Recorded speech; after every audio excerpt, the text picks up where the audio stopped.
Alhamdulillah hadir bersama kita. Baik, Bapak Ibu kaum muslimin dan muslimat yang berbahagia, yang insya Allah dirahmati Allah Subhanahu Wa Taala. Pada malam hari ini adalah edisi spesial karena kita adalah pada malam pertemuan yang ke-40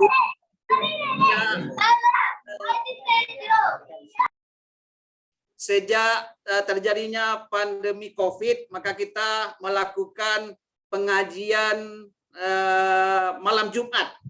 Itu setiap malam Jumat dengan kita datangkan guru-guru dalam rangka menambah ilmu kita, dalam rangka menambah amal ibadah sunnah kita pada setiap malam Jumat. Nah, pada malam hari ini, kenapa saya katakan edisi spesial adalah kita menghadirkan Ustadz yang tidak asing lagi, Ustadz kondang kita. Beliau adalah anggota DPR RI, kemudian juga adalah Menteri Komunikasi dan Informasi pada Kabinet Presiden SBY 2009 dan 2014. Ini luar biasa kesyukuran kita dapat dipertemukan dengan beliau pada malam hari ini, walaupun melalui Zoom meeting. Semoga kita mendapatkan curahan ilmu, kita mendapatkan tausiah, siraman rohani yang banyak pada malam hari ini dari beliau, Ustadz Insinyur Haji Tifatul Sembiring Datuk Tumangguang. Beliau ini kalau di Minang, Sumatera Barat, mencakup 3 sekaligus tali Tungku Sajalangan.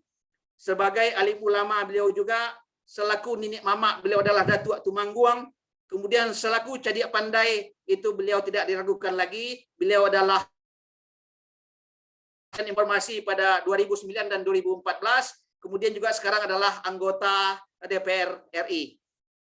Kita doakan semoga beliau sehat selalu dan insya Allah pada kesempatan berikutnya sekali yang payah hendak Ustaz, yang nanti mungkin agak lebih murah menghubungi Ustaz ya kan gitu. Kemudian adapun partisipan kita pada malam hari ini alhamdulillah sudah mencapai 69 orang. Ini sangat sungguh luar biasa, yang terdiri dari saudara-saudara kita, Bapak Ibu kaum muslimin dan muslimat. Sebenarnya pusatnya adalah di Masjid Jejak Wali Puri Gading, Bekasi. Kemudian ini mencakup ke seluruh penjuru tanah air. Saya tadi melihat ada saudara kita dari Sinjai, Sulawesi Selatan, ada dari Takalar, Sulawesi Selatan, ada dari Kalimantan Tengah, Palangkaraya, ada dari Jambi, ada dari Riau, ada dari Surabaya, ada dari Yogyakarta, Jakarta, Bekasi, kemudian juga Sumatera Barat tentunya. Dari berbagai penjuru tanah air ini Ustadz. Jadi kami mohon nanti durasi waktunya sampai 9.15. Kemudian nanti kami juga mungkin kaum muslimin dan muslimat akan mempertanyakan atau ingin sharing dengan Ustadz. Kami minta waktunya untuk bertanya jawab. Kira-kira nanti maksimalnya pada jam 10:04 atau mungkin juga nanti bisa lebih-lebih dikit karena ini luar biasa ini Ustadz yang kita hadirkan. Baik Bapak Ibu kaum muslimin dan muslimat yang berbahagia, tidak sabar lagi rasanya kita akan dapat pencerahan ilmu dari beliau.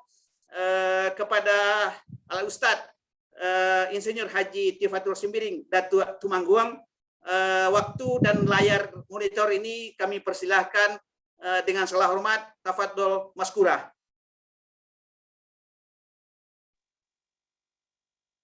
Baik ya. Assalamualaikum warahmatullahi wabarakatuh. Waalaikumsalam warahmatullahi wabarakatuh.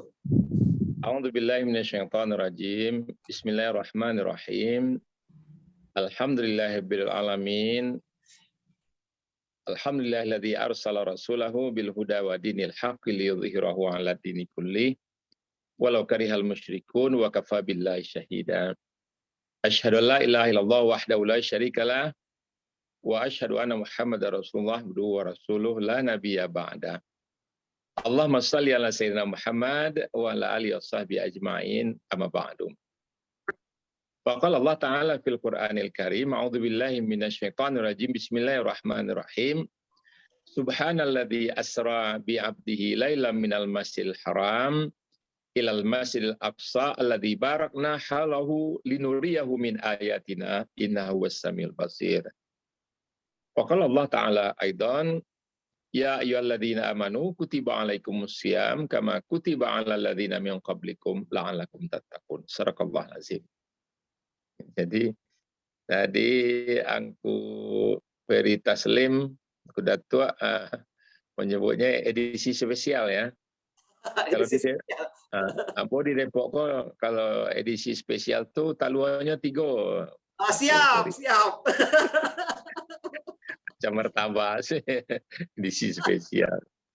Nah, jadi memang dikasih awal itu saudara kita Ayah Indra menghubungi ya, tapi awak kok antara agak sibuk atau memang sibuk gitu kan.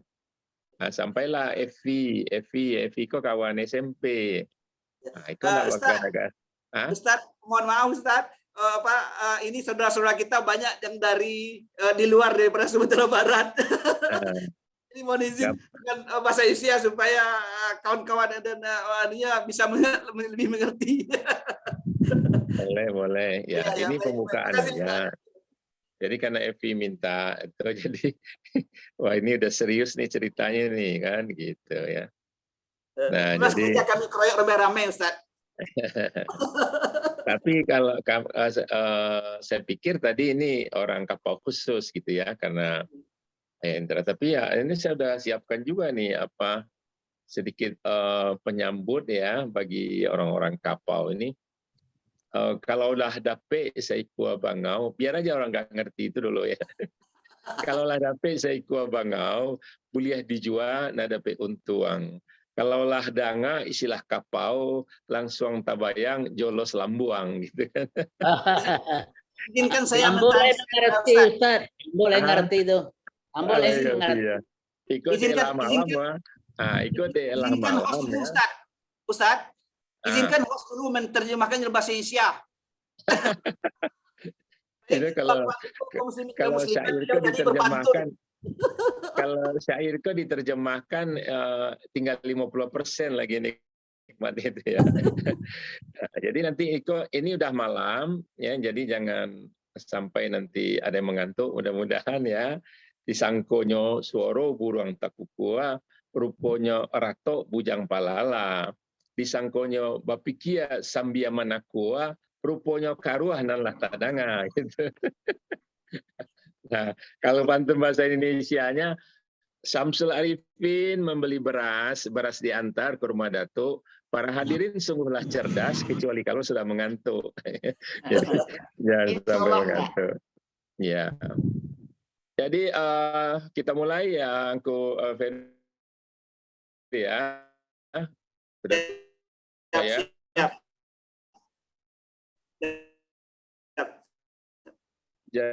Jadi ya tanpa mengurangi rasa hormat ya, insya Allah kita manfaatkan ini, mudah-mudahan bisa sampai nanti jam 10 ini ya. Jam berapa? Jam 9 ini ya. Karena ini dari pagi ini udah saya ini lagi sibuk tapping Ramadan ya. Jadi mungkin juga untuk dimuat di TVRI nanti ya. Di daerah, jadi ini dari pagi agak sibuk-sibuk, ya macam orang syuting lah begitu, Angku Datuk ya. Siap. Nah, saya mengingatkan bahwa malam hari ini kita sudah, Ambo bahasa Indonesia saja, Pak Ferry ya. Ya siap. Sekarang kita sudah masuk ke 15 Sya'ban ya, atau lebih dikenal dengan istilah nisfu Sya'ban ya. Jadi memang waktu ini Bapak Ibu sekalian, angku-angku sekalian, berjalan sangat cepat ya. Dan ini sudah diisyaratkan oleh Rasulullah SAW dalam hadisnya riwayat Bukhari itu yang mengatakan min alamatisah ya, di antara tanda-tanda kiamat itu adalah wa yataqarabaz zaman ya. Wa yataqarabaz zaman itu artinya ditakarubkan, waktu itu didekatkan jaraknya. Makanya kita sekarang ini merasa bahwa kadang-kadang setahun itu sebentar saja. Ya, kata Rasulullah, kata engkau akan merasakan kelak setahun itu rasa sebulan, sebulan itu rasa seminggu, seminggu itu rasa sehari, sehari itu rasa sejam, sejam itu sekejap saja katanya. Ya, jadi tiba-tiba kita sudah mau masuk lagi ke bulan Ramadan. Nah, tiba-tiba kita sudah mengalami pandemi ini lebih 2 tahun. Ya begitulah, Allah sudah ingatkan kepada kita, alhaakumut takatsur hatta zurtumul maqabir. Kalian berlomba memperbanyak harta, memperbanyak saldo tabungan, tiba-tiba sudah berada di pintu kubur, ya. Jadi itu at-takatsur itu berlomba-lomba tentang harta dan kekayaan. Oleh sebab itu kita jangan lalai. Kita tidak tahu waktu kita kapan, tapi yang jelas bahwa kullu nafsin dha'iqatul maut, ya, bahwa tiap-tiap yang bernyawa itu pasti akan mengalami kematian. Ya, cobalah kita lihat sejenak ya, muhasabah kita ke belakang sedikit ya. Tahun 2021 itu banyak sekali kejadian. Ya, corona ini luar biasa ya. Yang infected, yang sudah terkena itu 464 juta manusia, ya, hampir setengah miliar. Ya, dan yang telah meninggal karena corona itu 6 juta lebih. Untuk case Indonesia saja, itu hampir 6 juta orang yang infected dan yang sudah meninggal 153.000 orang. Ya, luar biasa. Dan di antara itu juga yang menyedihkan hati kita adalah, yaitu mention atau pengumuman dari MUI, selama tahun 2021 telah wafat 900 ulama, ya, 900 orang ulama, dan 483-nya adalah kiai, gitu ya. Nah, ini adalah musibah bagi suatu kaum. Dalam hadis yang masih kaitan dengan yang tadi, Rasulullah pernah mengatakan, qala Rasulullah SAW, la taqumus sa'ah hatta yuqbadul ilma. Ya, wa taktsural zalazila wa yataqarabaz zaman. Itu hadis tadi itu ambu potong yang nomor 3-nya saja. Jadi tidak akan terjadi kiamat atau tanda-tanda hari kiamat itu, yang pertama adalah iqbidul ilma, dicabutnya ilmu. Dicabutnya ilmu itu adalah bil wafatil ulama, dengan diwafatkannya ulama, ya. Sebab satu orang ulama ini wafat itu tidak bisa gantinya bisa cepat, ya. Jadi ibarat bola lampu ini, ya, terangnya 100 watt, itu tak bisa diganti dengan 80 watt. Nah, ada gantinya itu 80 watt, ya. 60 watt aja udah bagus. Karena mendidik ulama itu harus dimulai dari bawah. Anak seorang ulama pun belum tentu jadi ulama, gitu. Ya, nah itu banyak kita saksikan. Nah, yang kedua adalah watak sural zalazil, banyak terjadi gempa. Dan ini sudah sering kita alami, termasuk yang terakhir adalah di Pasaman Barat, ya. Dan yang tadi itu yang ketiga wayataqarabaz zaman, ya. Waktu itu didekatkan, jarak waktu itu diperdekatkan. Kita tuh sebentar-bentar udah sampai, ya. Tahu-tahu kita udah umur 50, tahu-tahu kita udah umur 60, sekejap saja waktu itu, ya. Dan banyak lagi kalau kita lihat di awal-awal tahun 2021 itu, yaitu pesawat Sriwijaya jatuh, ya, di perairan Banten, semua penumpang meninggal. KRI Nanggala 402 tenggelam dan pecah di mana, di Laut Bali, ya, semua penumpangnya, krunya tewas, ya, meninggal. Dan juga banyak, ya, kalau tadi saya sebutkan ulama, kalau mau disebutkan Syekh Ali Jaber misalnya, itu wafat karena COVID, ya, Kiai Haji Abdullah Rashid Syafi'i, mungkin orang di Jakarta di sekitar, Dr. Muinuddin, Rektor Universitas Muhammadiyah Solo misalnya. Banyak sekali kiai-kiai yang meninggal, ya, karena, nah, jadi kita haruslah senantiasa mengkoreksi diri kita, muhasabah diri kita. Sebab bencana-bencana yang banyak ini sebetulnya bagi orang beriman adalah sebuah teguran, ya, peringatan dari Allah Subhanahu wa taala. Sebab Allah Subhanahu wa taala itu menjamin, ya, walau anna ahlal qura amanu wattaqau lafatahna alaihim barakatim minas sama'i wal ardh walakin kadzabu fa akhadnahu bima kanu yaksibu. Ya, kalau sekiranya penduduk negeri itu amanu wattaqau, punya iman dan takwa, la fatahna. La itu kalau pendek dia maknanya menditaukid tekanan. La fatahna, segera Allah akan bukakan, ya, dibukakan pintu-pintu keberkahan dari langit dan bumi. Jadi banyak usaha bisa berhasil dan sebagainya. Tapi kalau sempit aja rezeki itu, ya, susah mata pencarian itu, ya, berarti ini nggak berkah lagi. Ibnu Katsir dalam tafsirnya mengatakan wama makna al-barkah. Al-barkah itu bermakna khairun katsir, ya. Arti daripada berkah itu adalah kebaikan yang banyak, ya, berlimpah dia, ya. Karena di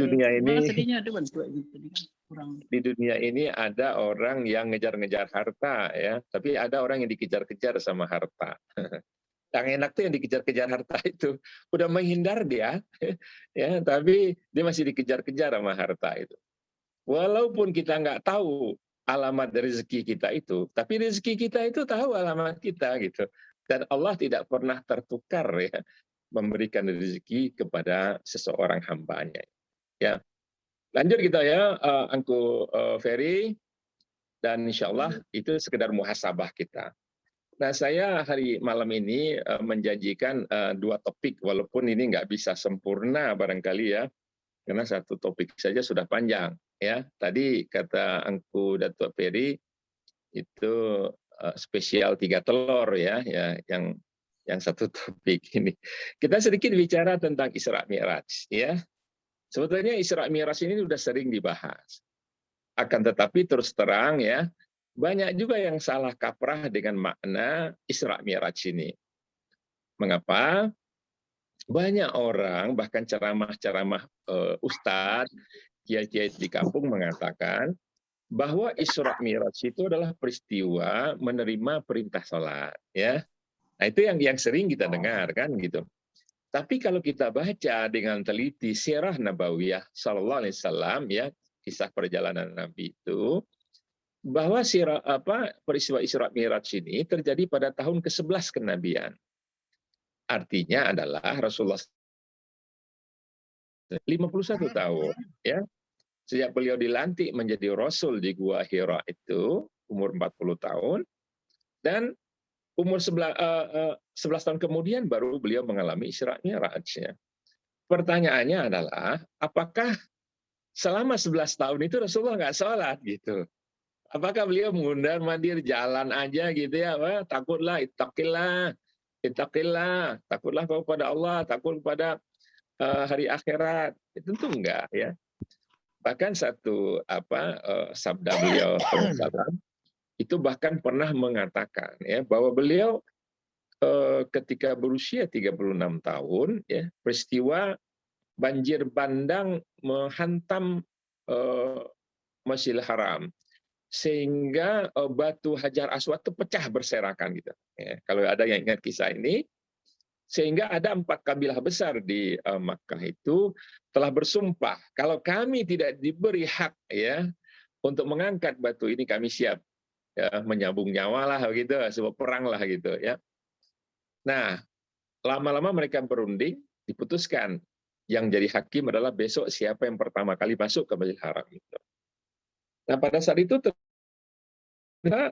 Muhammad SAW yang pertama kali datang, ya, dia diangkat menjadi hakim untuk memutuskan perkara itu.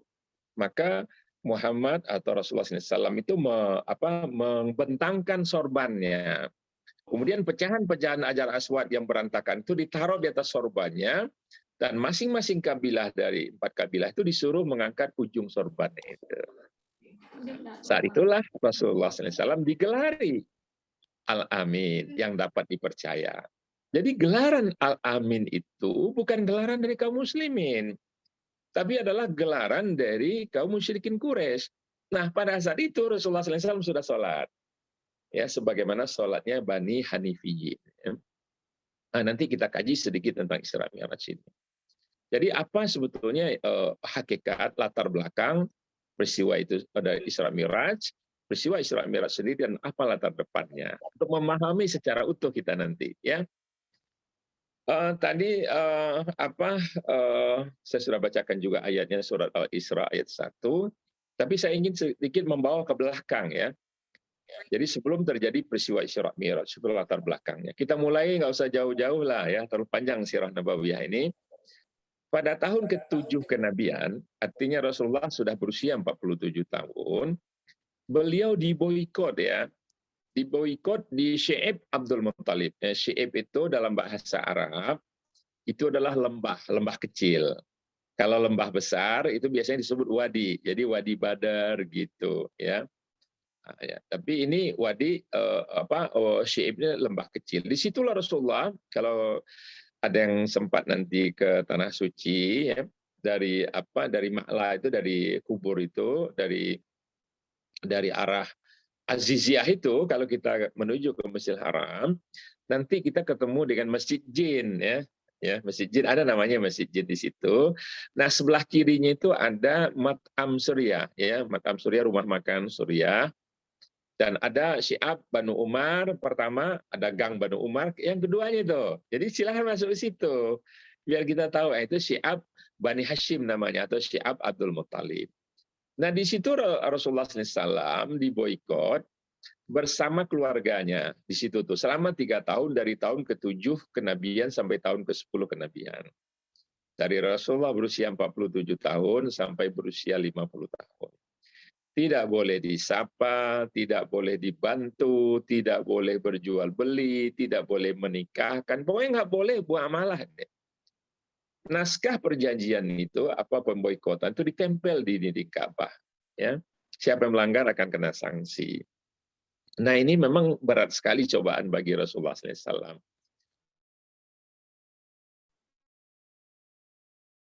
Sampai Rasulullah SAW tidak ada asap keluar dari dapurnya Rasulullah SAW. Jadi Rasulullah bilanglah sama Khadijah, istri beliau, "Ya Khadijah," katanya, "wahai Khadijah, di belakang rumah kita tuh ada sepatu kulit ya, ada sendal kulit yang sudah tidak terpakai lagi, terompah-terompah itu.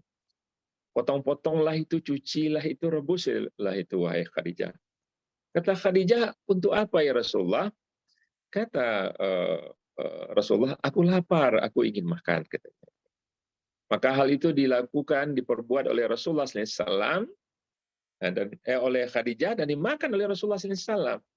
Yang namanya kulit yang sudah disamak tentu tidak bisa dicerna oleh tubuh manusia. Dimakan kulit, keluar kulit pula.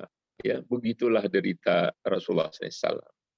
Nah, pemboikotan itu baru berakhir pada tahun ke-10 kenabian. Ya, jadi naskah pemboikotan yang ditempel di dinding Ka'bah itu dimakan oleh rayap ya, yang diutus oleh Allah Subhanahu wa taala. Jadi setelah itu apakah ya kemudian ujian dari Allah Subhanahu wa taala selesai? Belum selesai gitu.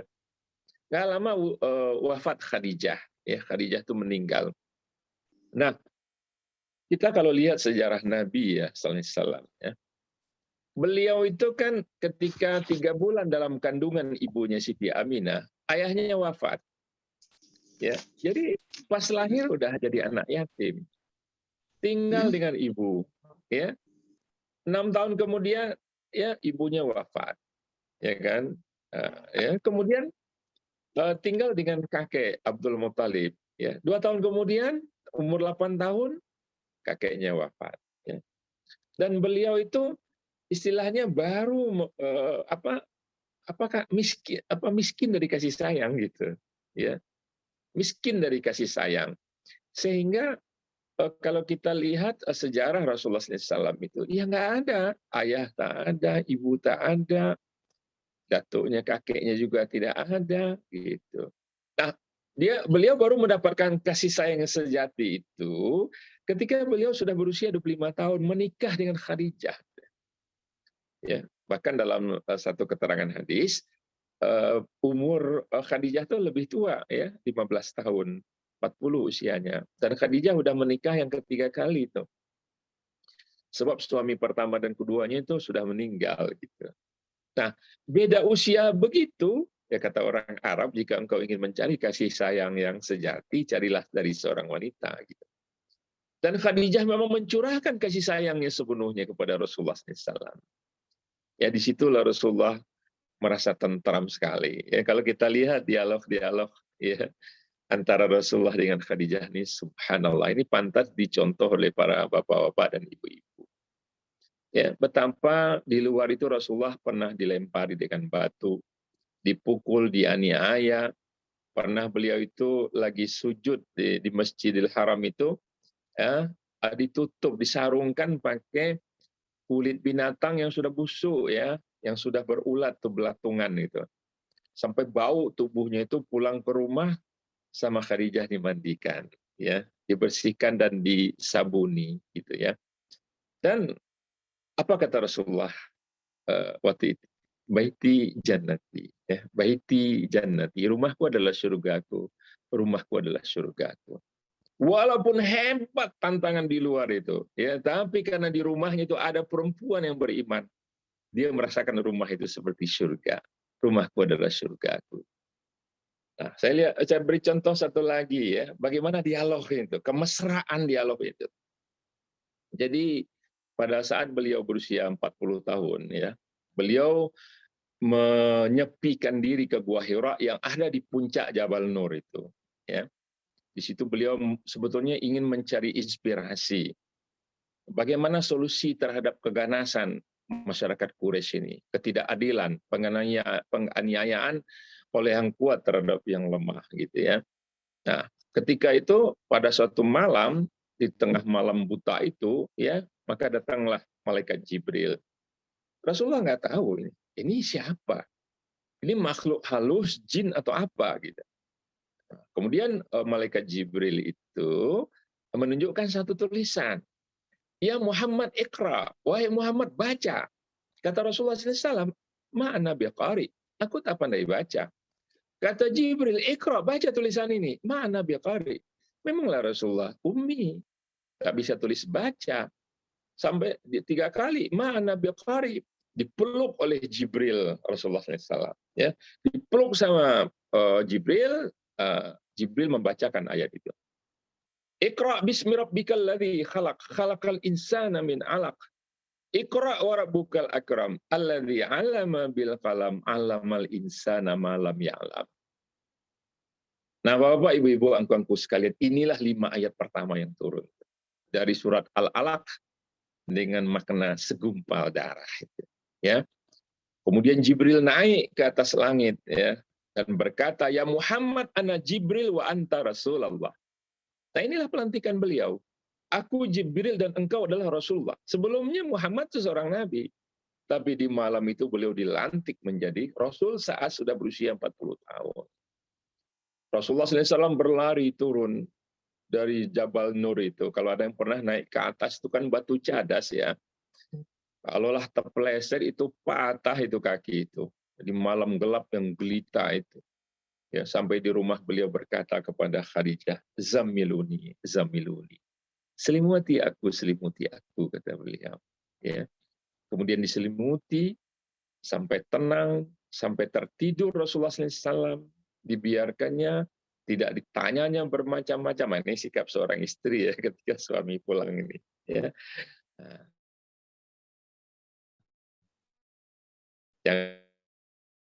jangan dibentak-bentak.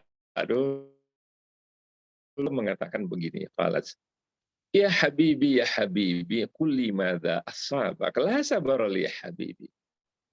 Ya, bayangkan itu. Jadi waktu itu ya Rasulullah kan 40 tahun ya. Berarti Khadijah tambah 15, udah 55 tahun ya. Kalau 55 tahun ini di kampung kita nih, di Bekasi atau di mana-mana, ini kan sudah nenek-nenek ini ukurannya itu ya. Nah, nenek-nenek panggil suaminya ya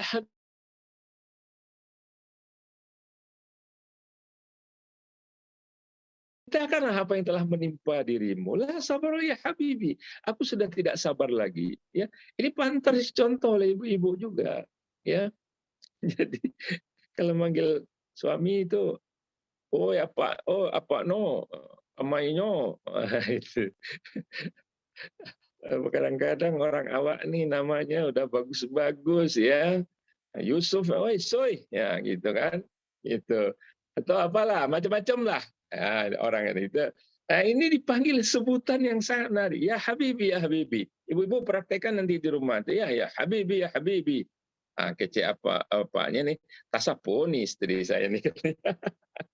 Kesambat gitu, kesambat. Kata orang Bekasi kita sambat. Kenapa? Karena tak biasa ya, karena tak biasa. Ya. Nah, itu dibiasakan. Ya. Jadi kemesraan itu perlu diriayah, ya. Perlu di maintain, ya, perlu dipelihara. Nah, begitulah kemesraan Khadijah kepada Rasulullah SAW. Dan sekarang tahun ke-10 tuh Khadijah wafat gitu loh. Nggak ada lagi perempuan yang memberikan semangat itu, yang mengatakan, ya Rasulullah berangkatlah, Allah pasti melindungi engkau, Allah nggak akan mungkin membiarkan engkau dianiaya, Allah pasti akan membela engkau, begitu gitu loh. Sekarang wanita itu hilang. Ya, laki-laki ini gagahnya kan ada, karena ada perempuan itu, istri, orang rumah kata orang Padang. Kalau nggak ada udah kayak layangan apa, putus itu. Nggak jelas juga untuk mendarat di mana. Gitu, goyang orang itu gitu. Banyak itu orang-orang besar, mantan-mantan petinggi. Kalau istrinya udah hilang tuh, aduh, goyang ya. Ya, ya dia yang tahu selera kita. Kopi itu mau dicampur gula atau madu berapa takarannya dia yang tahu gitu. Kadang-kadang kalau lagi deketan gitu nggak terasa, ya udah berjauh baru terasa ya kan gitu. Nah begitulah Khadijah wafat. Begitu pulang ke rumah, Assalamualaikum. Mana ada yang jawab? Ondeh, ondeh, mandeh. Saya ini sering keluar kota ya. Sering banget keluar kota. Itu kalau pulang, ucapkan Assalamualaikum. Nggak ada jawaban dari rumah tuh. Oh, kata orang kapau ini macam pelabuhan meninggalkan kapal gitu kan. Biasa kan kapalnya meninggalkan pelabuhan, ini pelabuhannya hilang. Waktu ceramah begini di Aceh, kata apa jamaah masjid itu, oh itu macam tsunami itu Ustaz, exactly you are right, 100%. Ya, jadi begitulah. Karena Rasulullah ini mengalami ini. Ya kan karena Rasulullah selama beliau dengan Khadijah, beliau kan nggak pernah menikah dengan wanita yang lain gitu. Kecuali setelah Khadijah wafat. Nah begitulah. Tidak lama kemudian wafat pula Abu Talib. Nah, Abu Talib ini sebetulnya adalah selama ini beliau melindungi Rasulullah SAW, dakwah Rasulullah. Jadi orang Quraisy itu masih menahan tangan lah kurang lebih gitu ya, masih menahan tangan untuk menganiaya kepada Rasulullah SAW. Apa kata orang nanti kalau orang Quraisy menganiaya kemenakan tokoh Quraisy gitu? Masih dipandang Abu Talib itu. Mau minum teh ya, Angkut Taslim ya, Angkut Ferry. Yang ada di rumah minum teh masing-masing ya. Jadi begitu Abu Talib wafat, maka makin sewenang-wenang lah gitu. Ya, pernah Abu Bakar itu Abu Jahal itu memukul Rasulullah tuh di Masjidil Haram dengan ujung tongkatnya sehingga sobek gitu kening beliau dan wajah membasahi darah membasahi wajah beliau yang suci ya. Dan suatu ketika beliau ngajaklah kepada Zaid bin Harithah ya, anak asuh beliau itu, ya wahai Zaid, nadhab ila Taif katanya, kita berangkat yuk ke Taif katanya. Gimana? Untuk apa? Kita dakwah di situ. Taif ini 125 km dari Makkah. Tuh Ambo pernah ke situ.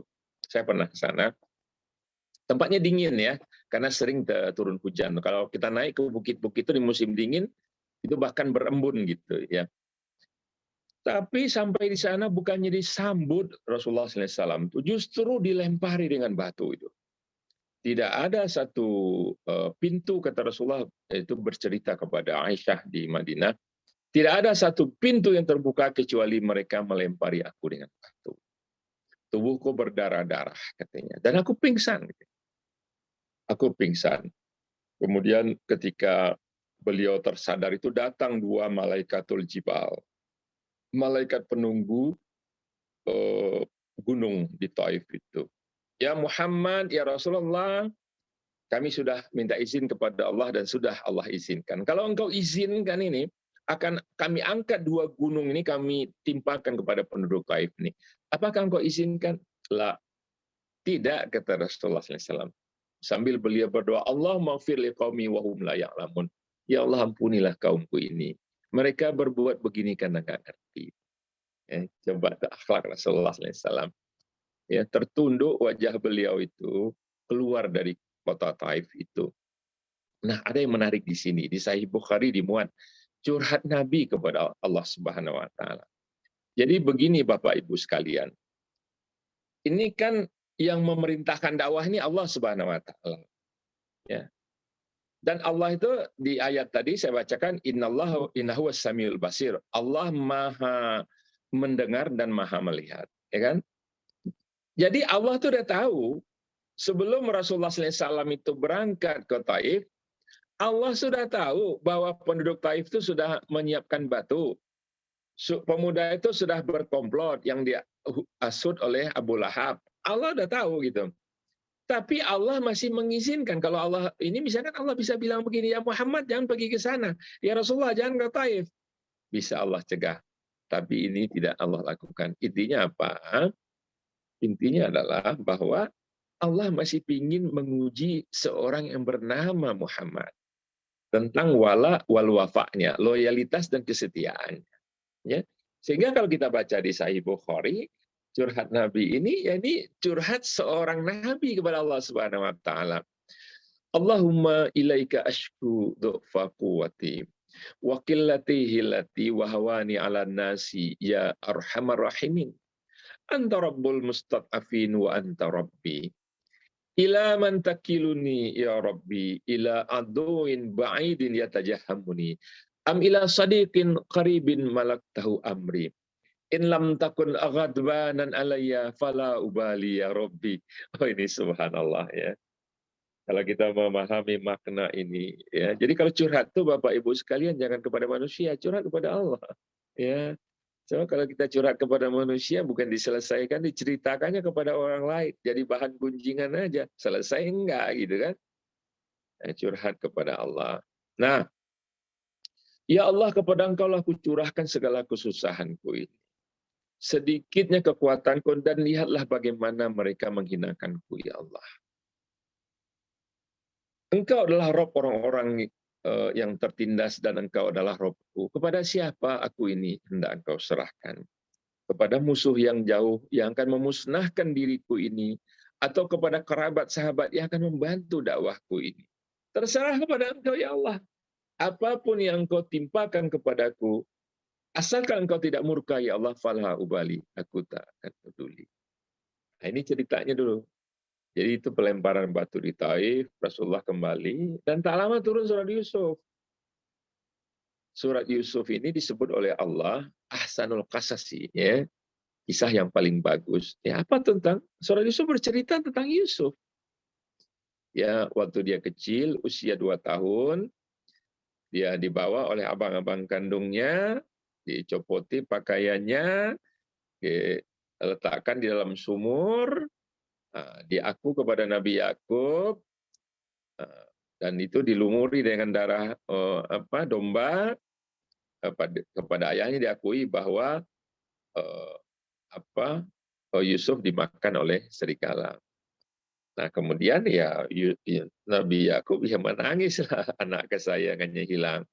Nah Yusuf sendiri itu dipungut oleh kafilah dagang, diperjualbelikan, oper sana, oper sini, tawar sana, bayar sini, sampai jatuhlah ke tangan Al-Aziz, ya penguasa waktu itu, raja.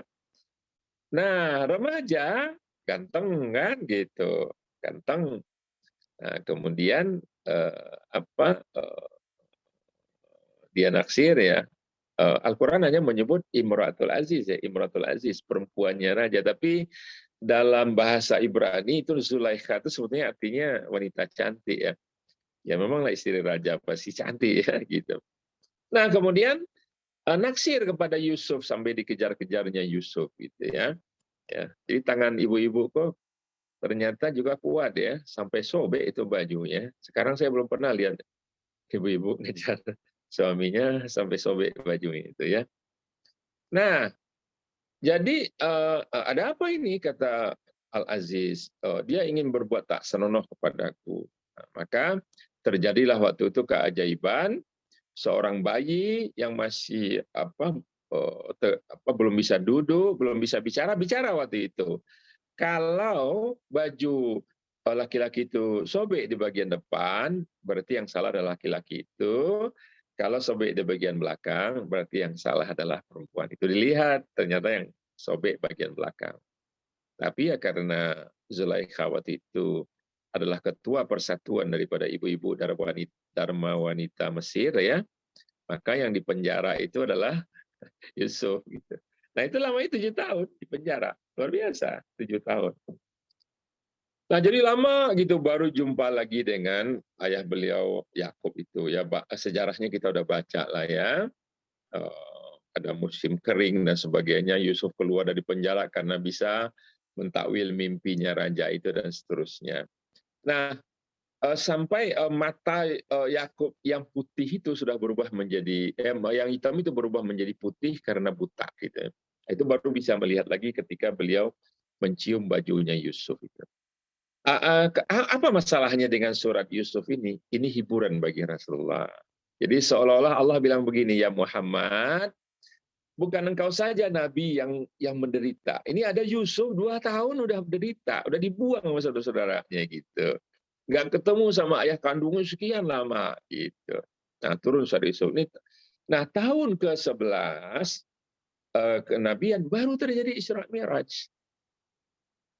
Jadi kalau kita lihat apa makna Isra Mi'raj sesungguhnya, ya subhanalladzi asra bi 'abdihi lailan minal masjidil haram ilal masjidil aqsa alladzi barakna haulahu linuriyahu min ayatina innahu was-samiul basir. Maha suci Allah yang telah memperjalankan hambanya ya Muhammad SAW dari Masjidil Haram ke Masjidil Aqsa. Ini 2 ini yang disebutkan terleks dalam Al-Quran, masjid itu, yang lain nggak ada. Alladzi barakna haulahu, ya, yang telah diberkahi oleh Allah malam itu. Linuriyahu min ayatina. Untuk Allah perlihatkan kepada Rasulullah SAW itu ayatina, ayat-ayat kami. Jadi Rasulullah dari Masjidil Haram ke Masjidil Aqsa itu naik Burak bersama Jibril, dari Masjidil Aqsa ke langit ke-7 itu dengan Jibril, dari langit ke-7 ke Sidratul Muntaha Jibril tidak boleh ikut ya. Yang ikut hanyalah Rasulullah SAW saja yang boleh pergi. Nah, Mutawalli Syarawi itu menjelaskan bahwa ketika dari Masjidil Haram ke Masjidil Aqsa itu dimensi Rasulullah itu dimensi manusia. Dari Masjidil Aqsa ke langit ke-7 itu dimensi malak ya. Dan dimensi vokal malak ya, dari atas karena malaikat pun nggak boleh ikut. Nah, hal arakallah, sahabat tentu tanya, apakah engkau melihat Allah? Kaifa arani, bagaimana aku bisa melihat? Katanya nurun ala nur, cahaya di atas cahaya, kata Rasulullah SAW. Jadi sangat silau sekali. Akan tetapi, walakin katanya saya bicara, ya, aku bercakap-cakap dengan Allah Subhanahu Wa Taala. Jadi aku berbicara. Ya. Jadi memang ada peristiwa yang disuruh 50 kali sehari semalam salat itu. Nah, kemudian ketika berjumpa dengan Nabi Musa, tawarlah jadi 45, balik lagi tawar 40, lama-lama itu menjadi menjadi 5 gitu. Tawar lagi kata Nabi Musa, malu aku kata Rasulullah SAW. Ya. Jadi peristiwa Isra Mi'raj itu memang betul tentang sholat, tapi itu melimakan sholat aja.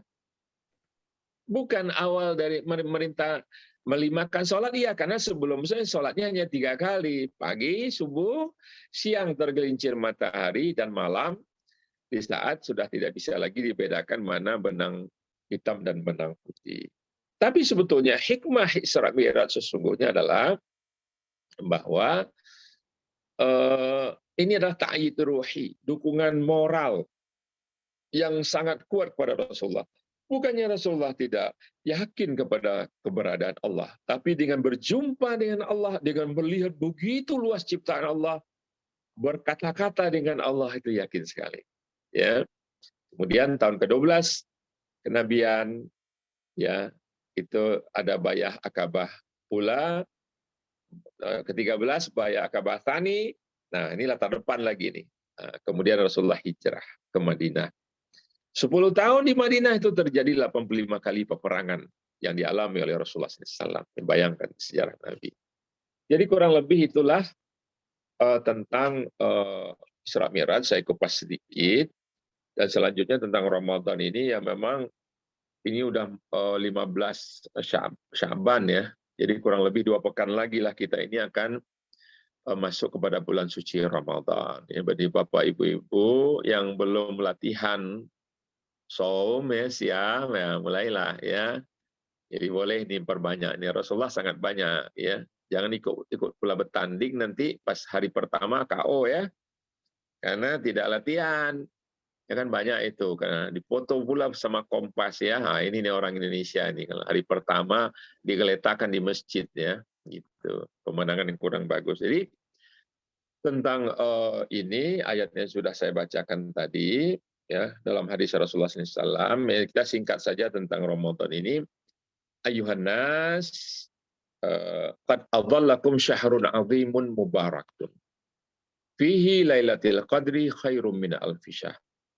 Kata Rasulullah SAW, hadis riwayat Ibnu Hibban dan Ibnu Khuzaimah mengatakan, wahai manusia, sungguh telah datang kepada kalian bulan yang agung, ya, yang penuh keberkahan. Di dalamnya ada satu malam yang nilainya lebih baik daripada 1000 bulan, yaitu bulan malam Qadar namanya.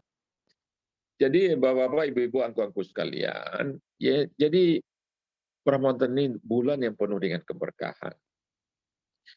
Setiap orang akan melewati Ramadan, tapi tidak setiap orang akan dapat berkah Ramadan. Si Udin tahu Ramadan, si Mamat melewati Ramadan, si Alex, si Luhut juga akan melewati Ramadan.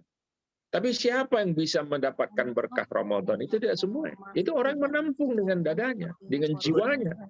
Nah, inilah yang disampaikan oleh Rasulullah SAW, man qama ramadhana imanan wa ihtisaban ghufira lahu ma taqaddama min dhanbi. Hadis Bukhari.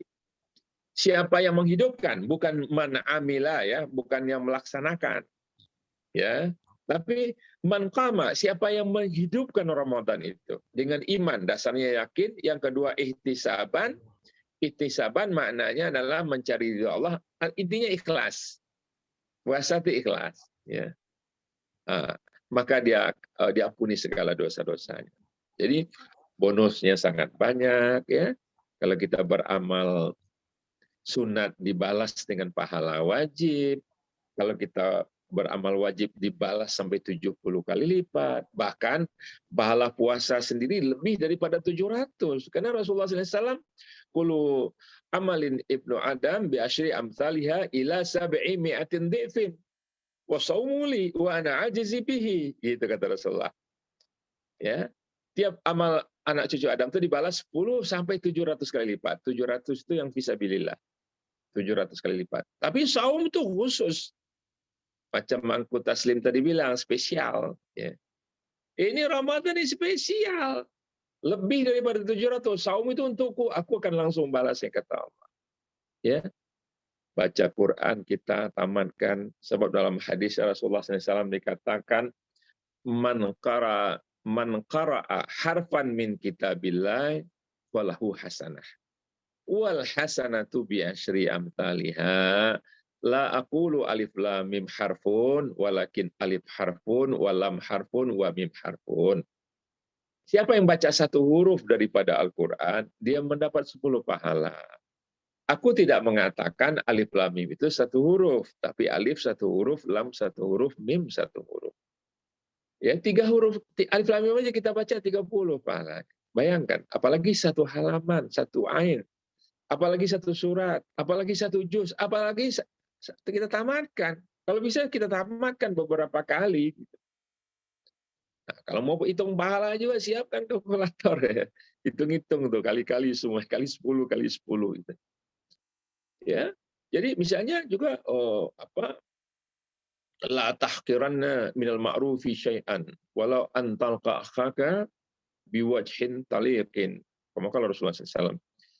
Jangan kalian, kata Rasulullah, meremehkan satu kebaikan itu walau sekecil apapun. Meskipun hanya berwajah cerah di hadapan saudaranya. Ya, mohon maaf nih orang awak nih kadang-kadang nih sering berwajah kurang ramah. Kecuali orang mau beli barangnya baru ramah. Orang udah pergi itu udah ada.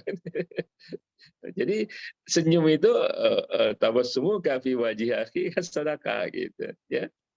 Nah, orang rumah kita, istri kita, anak-anak kita tuh paling berhak mendapatkan senyum itu. Jangan membudui aja ya katanya, senyum. Pulang senyum, ngasih ini senyum, menyediakan minuman senyum, ya, masak sahur senyum, itu kan nikmat itu rumahnya gitu ya. Nah, sedikit lagi hadis Rasulullah SAW tentang keutamaan memberikan makanan berbuka puasa kepada orang yang akan berbuka puasa.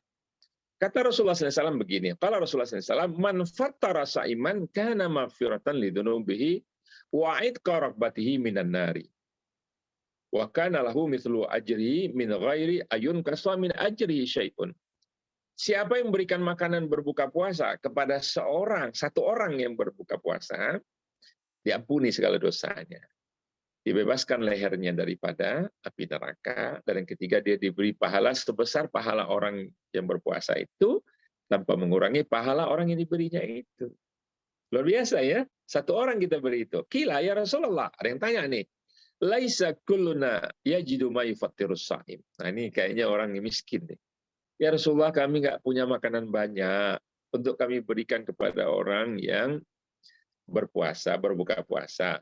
Faqala Rasulullah SAW, maka dijawab oleh Rasulullah, yu'tillah hadza thawab man fattara sha'iman ala tamratin au ala syurbati ma'in au ala madzkati labanin. Kata Rasulullah, pahala yang besar itu akan diberikan walaupun kau cuma berikan katanya ala tamratin itu sebutir kurma. Walaupun kau cuma beri seteguk air untuk berbuka puasa, walaupun hanya dengan sejumput yogur ya. Yogur ini kalau orang Kapo bilang dadiah ini ya, dadiah ya, susu asam, Yakult ya. Kalau anak-anak sekarang nggak ngerti dia, Yakult ngerti dia ya. Nah, walaupun hanya sejumput itu, kalau orang Arab kalau mau makan roti itu yogurtnya ditaruh di piring, ditadah gitu, rotinya dicocol. Satu kali cocol, itu namanya madzkatil laban ya. Nah, apa lagi? Oh ya ini tentang apa? Ya, tapi yang wajib-wajib dulu ya, puasa, zakat, ya, sholat wajib. Kalau mudah-mudahan nih corona ini segera hilang dari sekitar kita sholat wajib di masjid, ya. Kemudian juga tarawih, tadarus jangan hanya dengan orang lain, tapi dengan keluarga itu lebih penting, ya. Nah, pas sholat malam, itu qiyamul lail, ya. Jadi cobalah sekali-sekali kita dialog dengan Allah, ya, harapan-harapan kita. Karena kita nggak tahu nanti seperti apa anak-anak kita dialog, perkuat hubungan kita dengan Allah Subhanahu wa taala, ya. Mudah-mudahan kita disehatkan menyambut bulan Ramadan ini. Mudah-mudahan kita berhasil mendapatkan Lailatul Qadar tersebut, ya. Ini saja barangkali dua tema yang saya sampaikan. Saya mohon maaf kalau ada yang tidak berkenan. Untuk yang umumnya, dayung ketepian bersama kekasih. Cukup sekian dan terima kasih. Khusus untuk orang Kapau, Japui, Surian, Tabao, Selasih, cukup sekian dan terima kasih. Billahi taufiq wal hidayah. Assalamualaikum warahmatullahi wabarakatuh. Waalaikumsalam warahmatullahi wabarakatuh. Jazakumullah khairan katsira Ustaz. Baik Bapak Ibu kaum muslimin dan muslimat yang berbahagia, kita sudah sama-sama mendengarkan curahan ilmu dari beliau. Tentunya banyak sekali yang akan kita pertanyakan. Namun sebelumnya kami atas nama host minta maaf ini karena banyak permintaan yang mau masuk, tapi ternyata kuotanya cuma sampai 100 orang. Karena ini adalah yang luar biasa. dalam pertemuan-pertemuan sebelumnya kita baru mencapai angka 53. Itu sudah maksimal, sekarang 100. Kami kurang antisipasi, kami tidak tahu kalau kotanya 100. Kalau tadi diloskan menjadi lebih dari 100 harusnya. Jadi mohon maaf kepada partisipan yang tidak bisa masuk, tapi Soalnya insya Allah nanti orang Gogua juga ikut masalah. iya. Insya Allah nanti ini akan kita rekam dan kita anukan ke YouTube. Kita masukkan ke YouTube dan nanti kita bagikan kepada grup-grup yang ada. Ini kelalaian dari panitia ini, kurang mengantisipasi kota. Seharusnya kalau kita mengundang beliau ini harusnya 700 lah paling tidak. Baik, Bapak Ibu kaum muslimin dan muslimat yang berbahagia, silakan yang bertanya kepada beliau, silakan angkat tangan atau langsung atau bisa melalui chat WA. Untuk kesempatan pertama silakan. Assalamualaikum. Siapa Bu? Ya, Ibu Supriyati ya. Silakan Ibu, silakan Ya. Ibu, silakan. Assalamualaikum warahmatullahi wabarakatuh. Assalamualaikum warahmatullahi wabarakatuh. Ini pertemuan yang sudah kita tunggu-tunggu ya Pak. Iya Pak, iya Bu. Pak Ustadz, maaf saya agak grogi. Pertanyaan saya, Bapak kan sebagai seorang bangsawan, tapi maksudnya yang seorang negarawan gitu, tapi juga orang yang berakhlakul karimah gitu. Pertanyaan saya, apakah sejarah dari kecil Bapak memang sudah sudah bercita-cita untuk antara dunia dan akhirat, kan Bapak ini menurut saya kan seimbang gitu loh. Ya pinter, ya soleh gitu loh. Mungkin saya nggak terlalu banyak pinter berkata-kata gitu. Itu pertanyaan saya, Pak. Assalamualaikum warahmatullahi wabarakatuh. Waalaikumsalam warahmatullahi wabarakatuh. Gimana, langsung dijawab atau apa?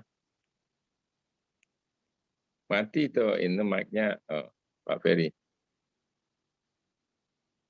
Pak Ferry mati itu. Ya baik. Mungkin kita note dulu Ustaz. Kita menemukan lagi pertanyaan dari Pak Anies nih, Pak Gubernur ini, Pak Ustadz. Kami menyebutnya Pak Gubernur. Silakan Pak Anies. Ya, Assalamualaikum warahmatullahi wabarakatuh. Waalaikumsalam warahmatullahi wabarakatuh. Ya, Pak Ustadz Tifatul, saya mau tanya, pada peristiwa penerimaan wahyu pertama di Gua Hiro itu kan Rasulullah kan disuruh baca gitu ya. Sedangkan pastinya Allah itu kan pasti tahu kalau Nabi Muhammad itu kan seorang ummi gitu ya. Nah, ini sebenarnya apa ya makna yang bisa kita petik dari peristiwa itu yang Rasulullah itu seorang ummi tapi disuruh baca begitu. Apa yang bisa kita petik atau apa yang makna yang bisa kita ambil dari peristiwa itu gitu Tad. Ya, itu aja. Assalamualaikum warahmatullahi wabarakatuh. Waalaikumsalam warahmatullahi wabarakatuh. Baik Ustaz, mungkin kita langsung jawab dari dua pertanyaan Bapak dan Ibu Supriyati tadi. Silakan Ustaz. Ya, kalau Bu Supriyati ini gimana jawabnya? Saya mungkin juga doa-doa dari orang tua barangkali ya. Jadi saya ingat inyak saya itu kalau ada yang lahir cucunya store ke dia, kata ibu saya itu. Nah setiap salat tuh berapa cucunya? 50, dibaca satu-satu tuh namanya itu. Didoakan satu-satu gitu. Nah, juga ayah barangkali Allahumma'irham, ayah baru meninggal Agustus kemarin ya. 84 tahun. Nah, mungkin doa itu kali ya Bu Supriyati ya gitu. Nah, saya kan kecilnya itu di Bukit Tinggi ya, lahir di Bukit Tinggi, Sumatera Barat, di Kampung Baru ya, karena ibu saya itu orang Guguak Tinggi, kaki Gunung Singgalang, dan ayah saya itu orang Karo, orang Sumatera Utara ya. Sidikalang pasnya gitu. Maka sembiring. Nah, itu dapat sembiring. Jadi sembiring ini saya pakailah sebagai merek dagang sekarang itu ya, gitu ya. Untuk Manggaleh ya, itu pakai sembiring. Ya.